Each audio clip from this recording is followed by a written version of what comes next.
pengertian perbankan. Halo semua, kamu pasti sudah sangat familiar dengan bank. Perbankan pasti sudah jadi bagian hidup kita sehari-hari. Bayangkan kalau tidak ada perbankan. Wah, pasti kita tidak bisa sampai semaju dan senyaman keadaan saat ini ya. Sebab karena industri perbankan juga merupakan salah satu roda penggerak ekonomi bangsa. Tahukah kalian? Definisi perbankan menurut Undang-Undang Nomor 10 Tahun 1998 adalah badan usaha yang menghimpun dana dari masyarakat dalam bentuk simpanan dan menyalurkannya kepada masyarakat dalam bentuk kredit atau bentuk-bentuk lainnya dalam rangka meningkatkan taraf hidup masyarakat.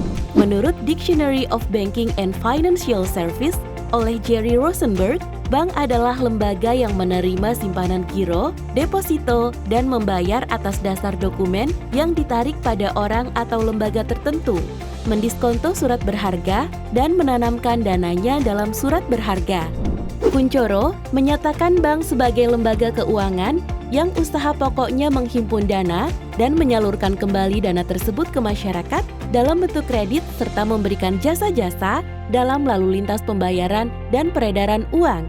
Kuncoro 2002. Oleh karena itu, dalam melakukan kegiatan usahanya sehari-hari, bank harus mempunyai dana agar dapat memberikan kredit kepada masyarakat. Dana tersebut dapat diperoleh dari pemilik bank atau pemegang saham, pemerintah, Bank Indonesia, pihak-pihak di luar negeri, ataupun masyarakat dalam negeri. Salah satu produk perbankan adalah kredit. Apa itu kredit? Definisi kredit berdasarkan Undang-Undang Perbankan Nomor 10 Tahun 1998 adalah penyediaan uang atau tagihan yang dapat dipersamakan dengan itu, berdasarkan persetujuan atau kesepakatan pinjam-meminjam antara bank dengan pihak lain yang mewajibkan peminjam untuk melunasi utangnya setelah jangka waktu tertentu dengan pemberian bunga. Banyak dari kalian pasti lebih familiar dengan sebutan pinjaman daripada kredit. Sedangkan pada perbankan syariah lebih dikenal dengan istilah pembiayaan. Namun pada pembelajaran dengan topik perbankan secara umum kali ini, kita akan menggunakan istilah kredit.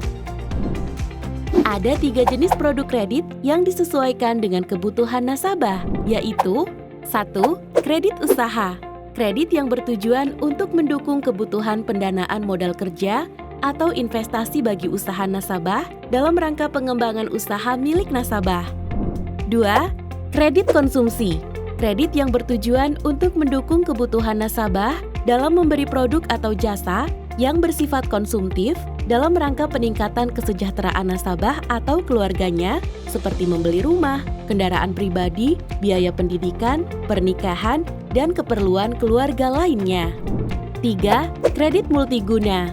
Kredit yang tujuan penggunaannya bersifat fleksibel sehingga bisa digunakan untuk mendukung kebutuhan pendanaan usaha, pembelian produk atau jasa konsumsi, ataupun campuran keduanya. Wah, pasti banyak di antara kalian yang sedang berusaha membangun dan mengembangkan bisnis dan mulai berpikir, sepertinya saya perlu bantuan dana dari perbankan. Tapi tunggu dulu.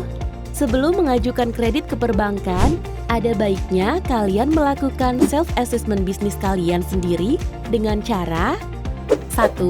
Meyakini bahwa fasilitas kredit digunakan untuk tujuan yang positif bagi kemajuan usaha atau kehidupan pribadi atau keluarga nasabah. 2. Meyakini bahwa kalian sebagai nasabah memiliki kemampuan untuk membayar kewajiban kredit secara tepat waktu dan tidak memberatkan keuangan usaha atau keluarga di masa depan. 3. Menghindari penggunaan kredit yang bertujuan untuk aktivitas spekulatif atau perilaku konsumtif berlebihan yang tidak memberikan manfaat masa depan secara positif.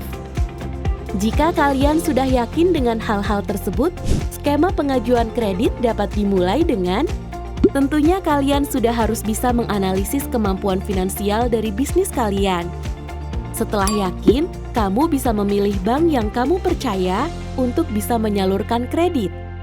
Kalian sebagai nasabah harus memberikan informasi secara transparan, baik dalam keuangan, legalitas, jajaran pengurus, dan jaminan kredit kepada pihak perbankan. karena kalian akan dibantu oleh pihak bank untuk mengarahkan kira-kira kredit apa yang cocok untuk kebutuhanmu. Setelah nasabah mengerti produk kredit yang ditawarkan bank dan sesuai dengan kebutuhan, maka nasabah diminta untuk melengkapi seluruh persyaratan pengajuan kredit dan menyerahkan dokumen kepada pihak bank.